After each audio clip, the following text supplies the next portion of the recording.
ఛత్తీస్గఢ్ సరిహద్దులో టెన్షన్ వాతావరణం కొనసాగుతోంది. బాంబు పేలుళ్లు కాల్పులతో దద్దరిల్లిపోతున్నాయి కర్రెగుట్టలు.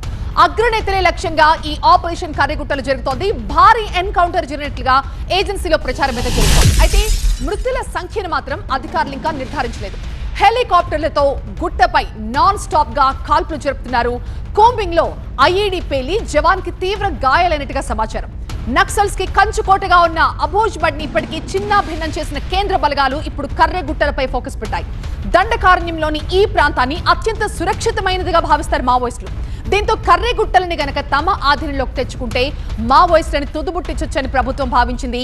వేల సంఖ్యలో బలగాలు జల్లెడ పడుతూ కొండపైకి చేరుకునే ప్రయత్నం చేస్తున్నాయి. రక్షణ దళానికి చెందిన M17 హెలికాప్టర్లు ఈ ఆపరేషన్ లో చాలా కీలకంగా మారాయి. గుట్టలపై చక్కర్లు కొడుతూ ఫైరింగ్ జరుపుతున్నారు. ఈ ఆపరేషన్ మరొక వారం పాటు కొనసాగే అవకాశం ఉన్నట్టుగా తెలుస్తోంది. కేంద్ర బలగాలు కుంబింగ్ లో మావోయిస్టులు ఉపయోగించిన బంకర్ ని కూడా గుర్తించారు. ఈ బంకర్ లో మావోయిస్టులకు అన్ని విశ్రాంతి సౌకర్యాలు, నీటి వసతి ఉన్నట్టుగా గుర్తించారు. అయితే అప్పటికే మావోయిస్టులు ఆ బంకర్ ని విడిచి వెళ్లిపోయినట్టుగా తెలుస్తోంది.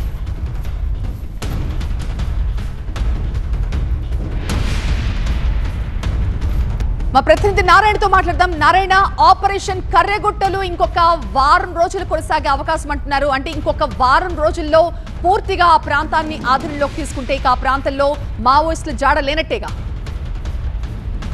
ఖచ్చితంగా కేంద్ర బలగాలు మాత్రం వేగంగా ఆపరేషన్ కొనసాగిస్తూ ముందుకు దూసుకొని వెళ్తున్నాయి. వేలాది మంది బలగాలు కర్రెగుట్టలను కూడా పూర్తిగా అష్టదిగ్బంధనం చేశాయి.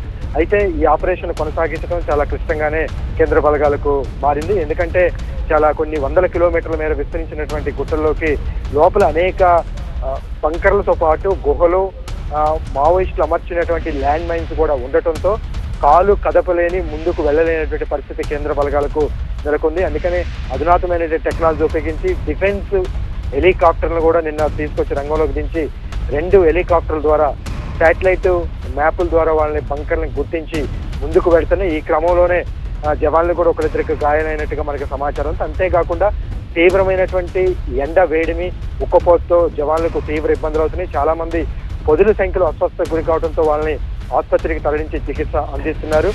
ఈ నేపథ్యంలోనే నిన్న సాయంత్రం దాటిన తర్వాత కాస్త చీకటి పడిన తర్వాత ఒక భారీ గుహనైతే బంకర్ని మావోయిస్టులకు సంబంధించినటువంటి గుహని వాళ్ళు కనుక్కున్నారు.